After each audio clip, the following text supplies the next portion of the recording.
19th, 2022, 2:00 p.m. is the scheduled time. We're running just a little bit late, so we apologize for that. We have a very lengthy agenda today. The first item on the agenda is the minutes from the last meeting, which we'll defer because of the length of the agenda today. The second item on the agenda is to consider certification of the August 4th, 2022 state and federal primary, county general, and Oak Hill municipal election. Let me ask our AOE to give us a brief report on what's been done to put us in a position to consider certification. Mr. Chairman, included in your packets are the summary of results for the August election, and we are prepared with Mr. Medley and Mr. Green here to discuss any specifics that you'd like to know. These results reflect all of the changes, whether or not they're provisional ballots or ballots that might have been in an emergency bin after we reported the unofficial results election night. Okay. And you only have the summary because the full report is 400 pages long, and we will need you to sign the appropriate sections of that report. Okay. So did any issues arise in connection with the certification? No, I think it went smooth. According to our expectations, a lot of work went into the prep to pull off a good election, and I think the staff made that happen. Okay, all right. Do any of the commissioners have questions? Ms. Mott, I'm always curious as to our provisional ballots. Did you see anything different or unusual this time, just for the... We still have a large number of wrong precincts. That's the biggest issue. And so that's probably people that went to their old precinct because of redistricting, and they just haven't gotten used to going to the new one. Exactly. I also see that there seems to be a bigger than usual chunk of people who were not registered. Well, that's usually our largest group. Okay. Not registered group. But so Those are the two kind of big chunks. that's always definitely the not registered usually our biggest chunk, and the wrong precincts if we redistrict is the second. Okay, thank you for that.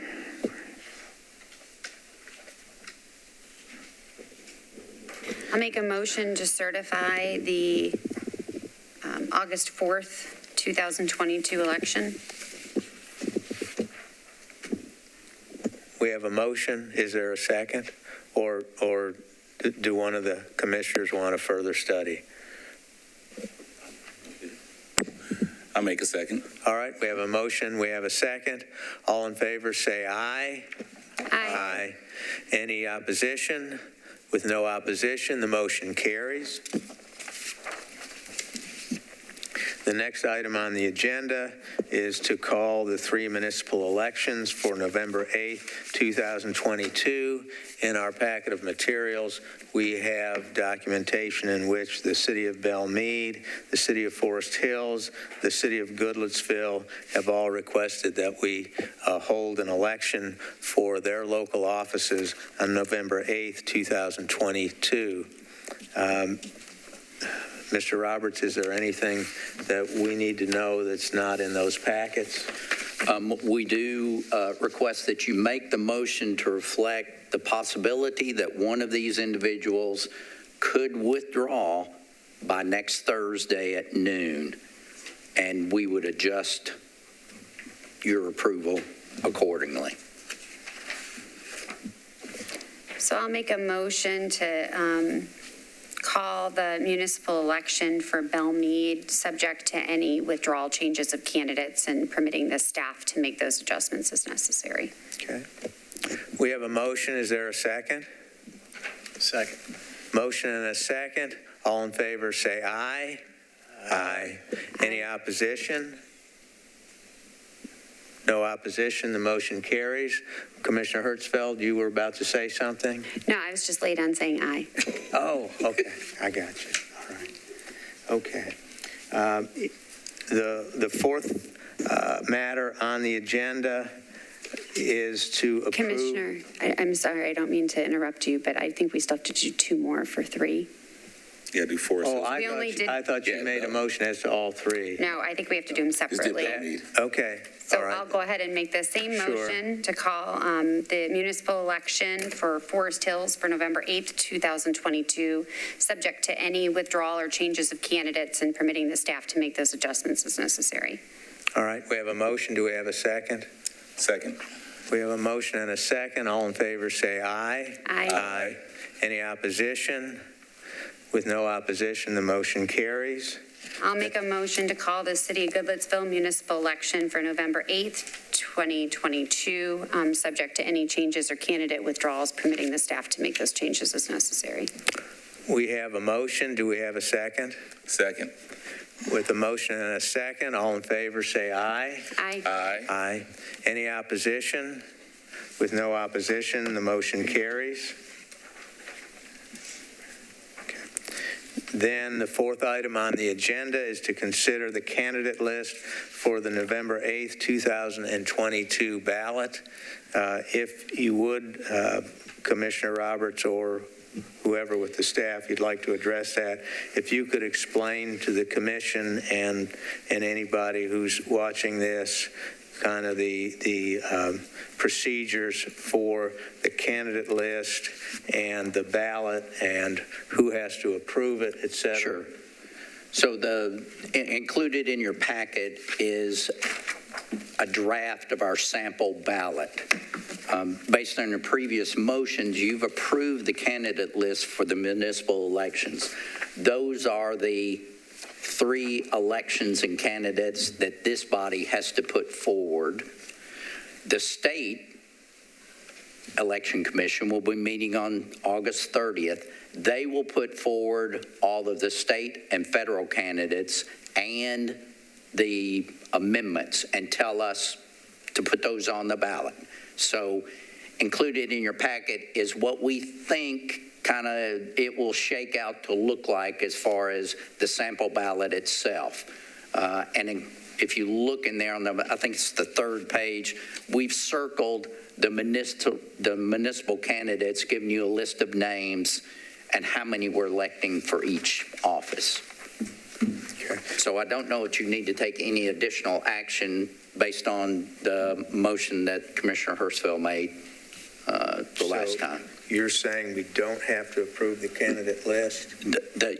The candidate list, based on the motion, I think you approved the candidate list for the municipal elections. Right. And you don't have to approve the state and federal candidate list because the state will actually tell us who's on that list.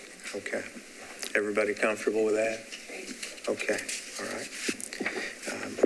We also have in our packets the early voting schedule with the locations in connection with the November 8th, 2022 election. That's item 5 on the agenda.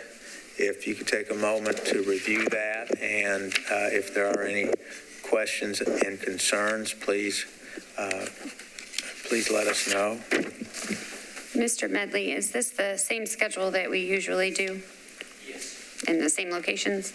Yes, it's with the addition of the YMCA. Okay, great. So in what we had sent out earlier as a sample, we included all 14 days on the schedule. We backed off of that to 9 days for the satellite sites, hoping that that would be an incentive to pull the YMCA into the mix. So we would make a recommendation that for the November 8th election, we go with Howard for the full 14 days and the other satellite sites for the 9 days.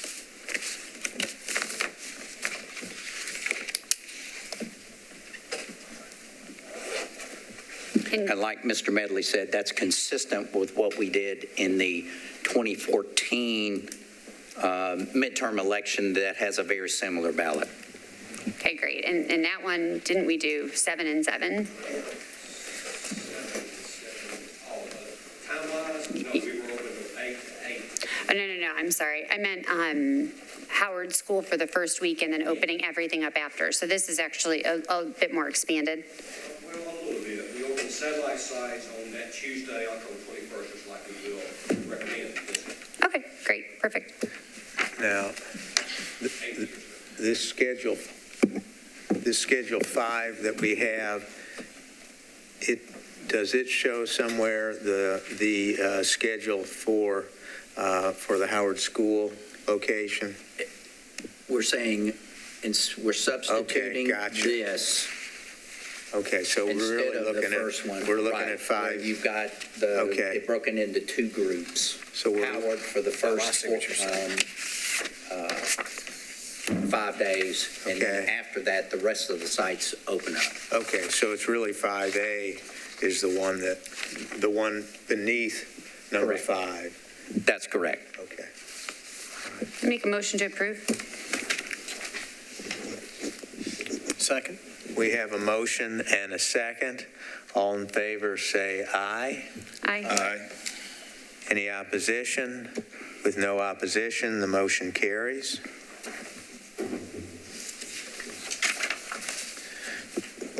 Number 6 is to consider the poll officials for the November 8th, 2020 election. And I gather that is, again, to be basically all the poll officials that we have on our rolls. Correct. State statute allows us to start reaching out 90 days before the election. So in reality, we're a week behind already when we could start reaching out to the poll officials. Make a motion to approve poll officials for November 8th, 2022 election. We have a motion. Do we have a second? Second. We have a motion and a second. All in favor, say aye. Aye. Any opposition? With no opposition, the motion carries. Then item number 7 is to set the time, date, and location of the absentee counting board. And the suggestion of the staff is November 8th, the suggestion of the staff is November 8th at 8 o'clock, which is the morning of the election, which is, I believe, what we've done in the past. That's correct. All right, and that would be, is that schedule all right with everybody? Okay. I'll make a motion to set the absentee counting board November 8th, 2022, 8 a.m. We have a motion. Do we have a second? Second. We have a motion and a second. All in favor, say aye. Aye. Any opposition? With no opposition, the motion carries. Then next, item 8 is to set the time, date, and location of the Provisional Counting Board for the November 8th, 2020 election. And the staff's recommendation is November 14th at 9 o'clock in the morning. Make a motion to approve. Motion to set, sorry. Okay. Now, it says absentee office, the location. Is that's Right, that'd be our office where we regularly open Okay, a provisional bed. Okay, I'm sorry, go ahead. We have a motion. Do we have a second? Second. We have a motion and a second. All in favor, say aye. Aye. Aye. Any opposition? With no opposition, the motion carries. And then next, under Section 8, is to set the time, date, and location for the opening of the provisional bags. And the staff suggestion is November 9th at 9 o'clock a.m., which seems to be consistent with our past practice. Are there any questions? And if not, is there a motion? There's motion. Motion to set. All right, we have a motion. Do we have a second? Second. With a motion and a second, all in favor say aye. Aye. Aye. Any opposition? With no opposition, the motion carries.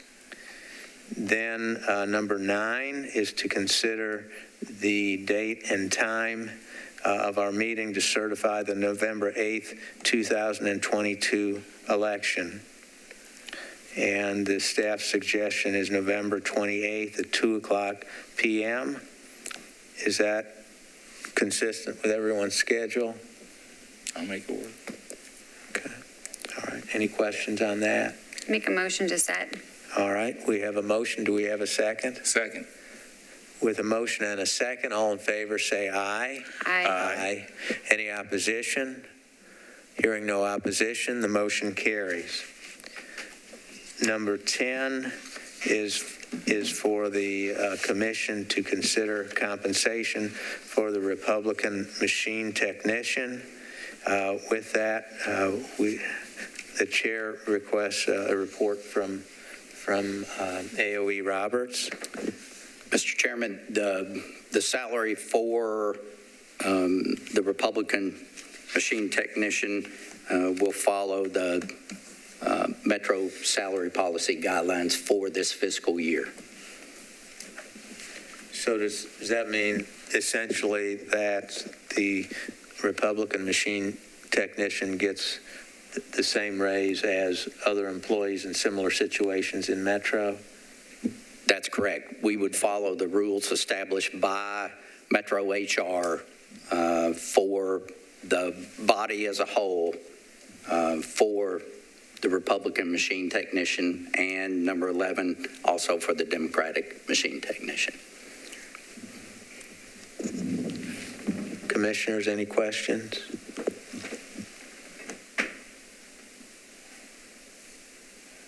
I think a Republican has to make a motion on the Republican. I make a think you're motion right. to Yes. approve. I make a motion to approve the compensation for the Republican machine Right. technician. We have a Republican motion and a Republican second. All in favor say aye. Aye. Any opposition? With no opposition, the motion carries. Can I ask a question? Am I supposed to vote on that? I think we go through this every year. I believe last time Metro Legal advised us that just the Republicans would vote on theirs. Great. And Happy just to the handle it that way. Let me Right. know if you need my vote. So that, I think that does raise a question for the Democrat machine technician. Can we approve it, or can the Democrats approve it with one member here? Can we approve that today? Well, there's no one to make a second. Okay. Yep. I can't be all powerful. Can we just defer it to next month? Sure, yeah. Is there a reason we need to do it earlier?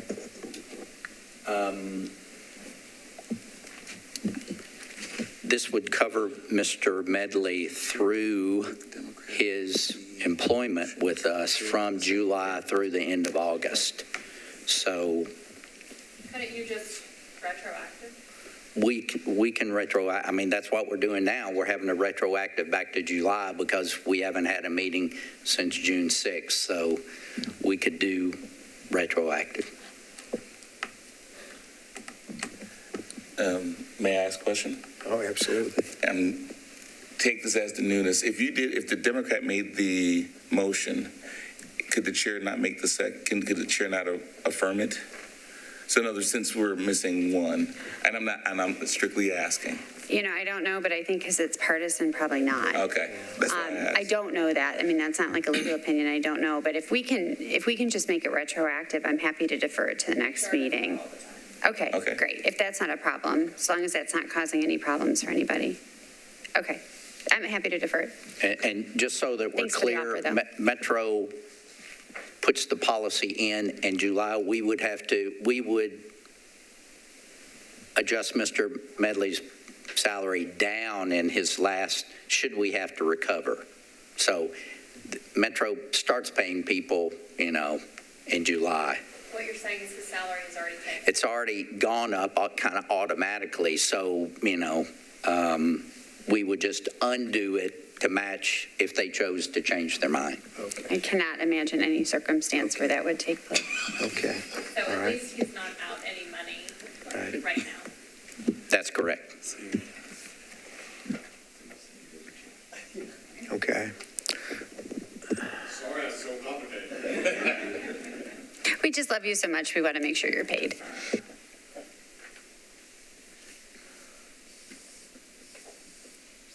Do I have to make a motion to defer it? You may have to make a motion to defer. Motion to defer the issue of the Democratic All right. machine tax salary. We have a motion. And I'll take the second for it. All right, we have a motion and a second on the issue of deferral. All in favor, say aye. Aye. Any opposition? With no opposition, the motion to defer carries. Next, we have the issue of the performance evaluation for our AOE, Mr. Roberts. And let me just open the floor and let people evaluate. Sure, kind of free-flowing. I just want to say that I think Mr. Roberts has done an extraordinary job leading this commission through what has been very difficult times, including multiple successive elections, which seems to be, we're getting a lot more of those. It used to be we had slow seasons, and now we don't. It's elections all the time. And I think he's done a really great job of leading our staff in streamlining things, finding places where we can be more efficient, and making sure that everyone feels supported in their roles. I know in the past, there's been stuff we've talked about working on, and I think, he's done a really good job in accepting that feedback and working very hard to make some changes. Not everybody can be perfect all the time, me included, but I think, there's been a real good change in the way that this office runs under his leadership, and I'm very appreciative. I don't know if we're going to talk about compensation or, how we're going to deal with him if anybody has a proposal. Can we go around Sure. the room on Absolutely. evaluation and then Perfect. take a proposal? Great. I don't really have a whole lot more to add. I think he's done a wonderful job in managing through these elections and supporting his staff in whatever way and keeping us in line as well over here to get through the needs that we have. So thank you. Once again, I do think he has done a very good job. Obviously, still the newness of this here being on the commission, but I've definitely noticed that he definitely takes suggestions well, and where we can improve and have improved, and watching the operation from behind the scenes a few times, I've definitely seen a change from one to another, which I thought was a good testament of his leadership. And I do look forward to him to continue on and continue to make us more efficient and keep our elections definitely well run and safe. The chair concurs. Mr. Roberts has been, I think, an extraordinary AOE. He's very detail-oriented, but I think also lets the employees do their job. The morale, I think, has been, I think, a strong point this year. The staff has really pitched in hard, and as they usually do, and this year is no exception.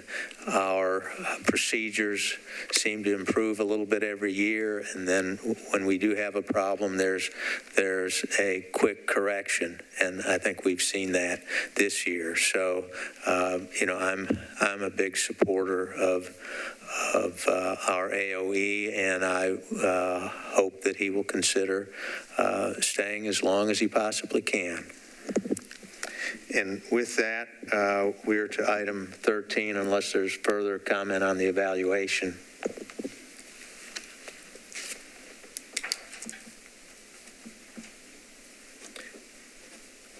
Anyone have a recommendation or suggestion about compensation? My understanding is I don't think that Mr. Roberts has gotten a raise since 2019. I think we kind of all got caught up in the pandemic and a million things moving on, and we couldn't see each other in person. And, I think just a lot of things have happened that we haven't brought it up in 3 years. And that's a really long time to be stagnant, especially with inflation and, everything else that's going on. So I don't know if somebody has a particular recommendation for a raise. But I do think that a lot of times people really can benefit and people value having more time to be able to use for themselves. And I think our position here with the Election Commission is particularly open to that, considering you work kind of around the clock during election season, and then, you have a little bit of downtime where we're dealing with more administrative stuff. So my recommendation would be that we give Mr. Roberts another 2 weeks vacation. I think he could use it. I think he's earned it. And I know that he will only use that vacation time when is appropriate between election cycles.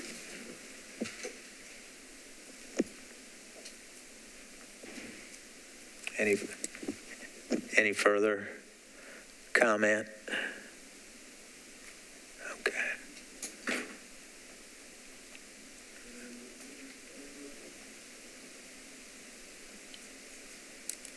Okay. Well, I'm fully supportive of that. I do think perhaps at some point in the near future we should try to look at what other election administrators are making in the state, but I don't think we're prepared to do that today, and I think it at least shows some appreciation to AOE Roberts to give him a little bit more time off. So I'm fully supportive of that, and I appreciate the suggestion. For anybody else wondering too, I mean, Mr. Roberts works really around the clock during election cycles. So even with the additional vacation time, I assure you he's working way more than full time, probably by at least 2, perhaps 3 times. I, for one, am a person that will call at 7 a.m. or call at 10 p.m. and he is always available and generally at the office working when I call. So I know he's really putting in those hours, and I think it's a really good way to appreciate his hard work and dedication to the citizens of Metro. Right. I absolutely agree. I can call Mr. Roberts at any time, whether he's, technically on vacation or not, and he always gets back to me very quickly. And, even if he's on vacation, he's essentially on the job. Okay. So I think we'll call that. We have a motion. Do we have a second? Second. We have a motion and a second. All in favor, say aye. Aye. Any opposition? With no opposition, the motion carries. Mr. Chairman, Yes. Would it be possible that we can actually put in kind of a tickler to reevaluate his salary, because I don't want to lose track of it? Absolutely. Maybe, I don't know, if putting it on for the next meeting or the meeting after that. Sure. But I definitely don't want to lose track of it, so we have a proposal. I think that's a great suggestion. So we haven't set the next meeting yet, but I think we can suggest that it be on the agenda for the next meeting, and then maybe in the meantime, we can talk about getting some data together so that we can determine what people in similar situations are making. Yeah, I was just going to say, is there any benchmark information that we could get access to that would give us, like comparable city size? I don't know. Compensation. I mean, I hate to say this, but probably I would call Mr. Roberts and ask him about that. But we can find out probably from the state. Just so everyone's clear, my minimum salary tracks along with 90% of what the tax assessor makes per state statute. And I think the commission needs to think about whether or not you venture too far away from that, as opposed to something that you can easily raise up, like the vacation days, may make it easier on the commission as a whole down the road, whenever I leave, to when you pick a new person to establish what the salary is, and then you can raise and lower those vacation days as you think might. That's an option to consider. All right. So with that, we'll put this item on the agenda for the next meeting also. And then the next item on the agenda is the report from our AOE. So The staff, we feel like we had a really good election. We also have a list of things that we're going to improve for November. But just to give you an idea of the kind of work that the staff put in, we paid the poll officials. There were 1,084 of those. For those people that had direct deposit, their money hit their bank account on the Thursday following the election. So in 7 days, we were able to pay all of those individuals, which is pretty much unheard of to turn it around that quickly. Right now, we're looking at over 500 absentee ballots already for November. One of the reasons why we're trying to get the ballot tied down as quickly as we can so that we can get those printed and into the mail to voters, because they appreciate if we can get their ballot to them fairly quickly after they've made a request. Jonathan Hall, District 1 Councilman, there was a recall petition submitted on the 15th of July. The petitions were turned in on the 15th of August. We counted the number of signatures. There were 1,498. They needed a minimum of 1,800 signatures for us to proceed in verifying those signatures. So we have not verified any of those signatures because they did not meet the minimum threshold. I have already notified the clerk, and the letter that I sent to the clerk is included in your packet. One thing that you probably all heard, we had concerns from voters and poll officials that we did not have enough ballot marking devices out for the August election. A lot of that, most of that, was because the length of the ballot caused people to take longer to vote. I had one poll official call me on election day asking if they could kick a voter out of the booth because they had already been in there more than 30 minutes. Our response always is no, it's better to let the voter finish up, and we'll take the consequences for letting a voter vote. One of the things that we don't think we're going to have that issue for November because the ballot is 25% of what it was for August. The flow of traffic through the voting process will be much quicker. But for this past election, we had 20 ballot marking devices in reserve. We put out everything else that we had. 20 is not a huge number. We usually do not try to reinforce polling locations with more until after lunch, mainly because we never know what type of big emergency we might have. The last time we had a big emergency was a tornado, affected multiple polling locations where we couldn't even get access to the buildings to retrieve, and we had to deploy at that point our total reserve. So one of the things that we will be doing in January when we bring forth our budget request is to request the council to provide more equipment. If you think about it, we've added 18 polling locations because of redistricting.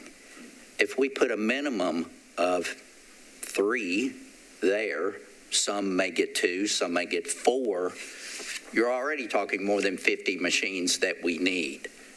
That doesn't leave us any for reserve. So we will be putting forth a recommendation to the council for more equipment so that we'll be prepared for November 2024 and the March and August elections of that presidential cycle.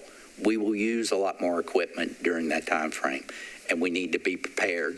And timing-wise, this is our first opportunity to buy those machines, get some practice with them, make sure we're comfortable in August before we get into the presidential cycle. So that's just a heads up of where we think we're going at this point in time. Any questions, concerns? Mr. Height sent out a survey to all of our officers, and we had, of the 179 that received a survey, I think 155 responded back within 2 weeks, telling us what worked, what didn't work, I need more electrical cords or whatever, just so that we can try to be a little more prepared for November. That's pretty much all I've got. We're busy getting cranked up. Courtney can tell you her folks are chomping at the bit to get those absentee ballots out as soon as we can. Any questions?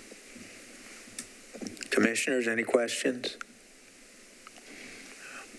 I've got one question. On the new equipment, is this basically buying more of the same equipment we already have? Buying more of the same, correct. Okay. Right. All right. Okay.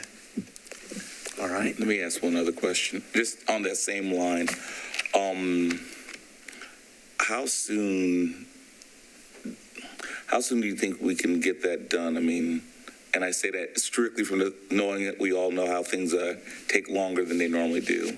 So what would be the procedure to probably get that done quickly? So from a timing perspective, we put in our budget request in January. It would be acted on May. We'd have the money available in July of 23. That way we can gear up, have everything in place before the March presidential primaries. Okay. That's the goal, is that we've got everything we need ready to go before March. Okay. Thank you.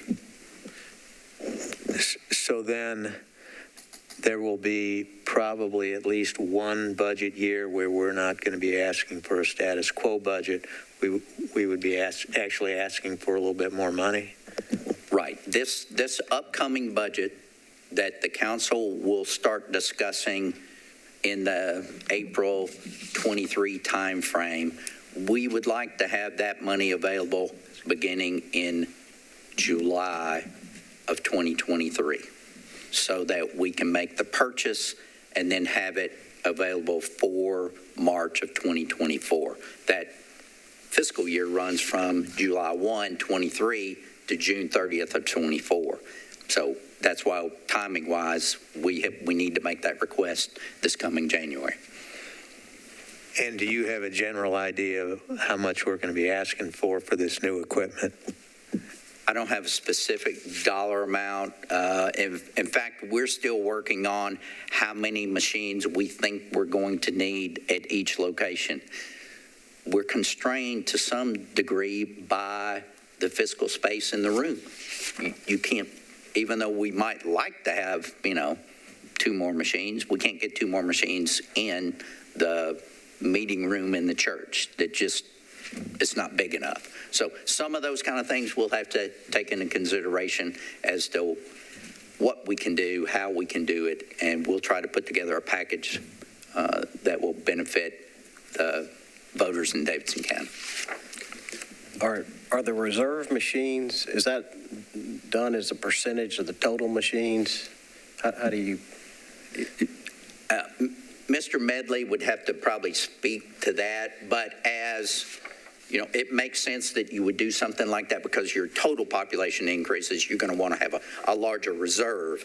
But, I think a lot depends on how big the ballot is, is this a big election? Is it a contested election? A lot of those kind of things drive how many voters we have turn out. If you think about May of 2018, normally that wouldn't be a very big election, but we had the transit referendum on the ballot.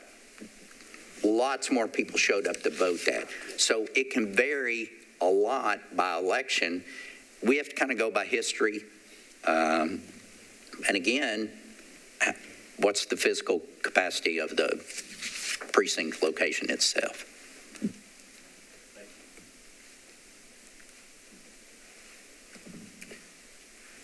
That's all my report, Mr. Chairman. I'm sorry, I got one more question. Are we considering buying another machine that counts mail-in ballots and paper ballots and the like? Mr. Medley and I and Mr. Green, we've had this discussion. Part of the issue coming forward will be how we handle the recount for the required state audit. For a presidential election where we have to count all of the paper ballots from a particular early voting site, you could be talking tens of thousands from one site. And we have to use a machine that wasn't used in the election. Either that or we have to clean it off. It'd be our recommendation that we don't clean any machines off. We have another one that we use. So if there's anything that comes up, that machine is still preserved exactly like it was to begin with during Election Day when we ran ballots through it.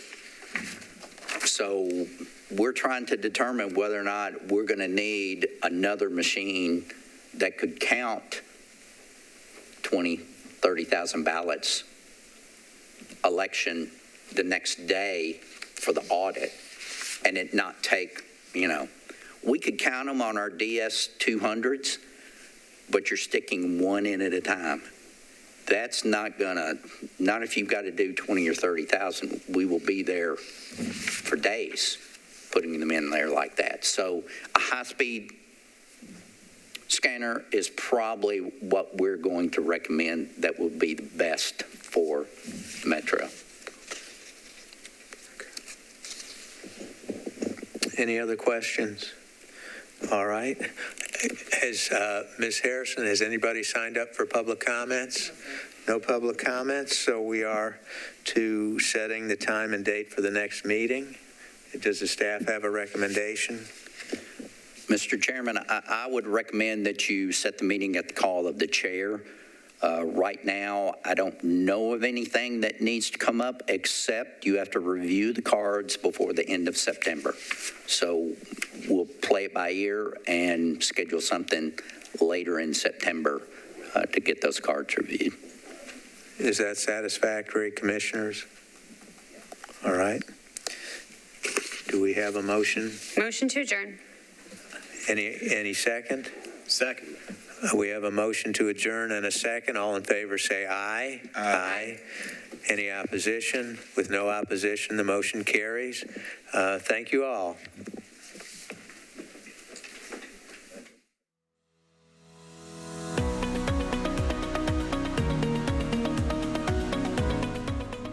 This has been a service of the Metro Nashville Network.